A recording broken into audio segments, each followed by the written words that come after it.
সুপ্রিয় দর্শক, আসসালামু আলাইকুম। আজকে আমরা ঘুরতে আসছি আমাদেরই এলাকারে তেনাসিরা বিল নামে একটা স্থানে।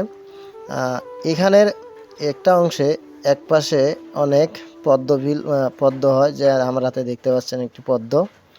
তো এই পদ্ম ফুল দেখার জন্য আমরা এখানে চলে আসছি। তো তার জন্য আমরা একটা নৌকা নিয়েছি, চতুর সাইডে যেন ভালোভাবে দেখতে পারি। একটা দুঃখের বিষয় হচ্ছে কি, পদ্ম বিলে আসছি, পদ্মের সেই আকাল, পদ্ম নাই, পদ্ম তো নাই, শাপলাও নাই। তার মধ্যে কিছু একটু দেখা গেলে মানে দেখা যায় যে দলে দলে শাপলা পদ্ম অনেকে তুলে নিয়ে যাচ্ছে।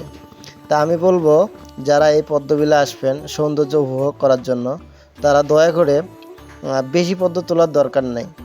যা প্রয়োজন শুধু সেইটুকুই তুলবেন, তাহলে এইখানের যে সৌন্দর্যটা ঠিক থাকবে। তো ভিডিওটি ভালো লাগলে অবশ্যই লাইক করবেন এবং শেয়ার করতে ভুলবেন না। এরকম দৃশ্য দেখার জন্য ফলো দিয়ে রাখতে ভুলবেন না। তো সবাই ভালো থাকবেন, খোদা হাফেজ।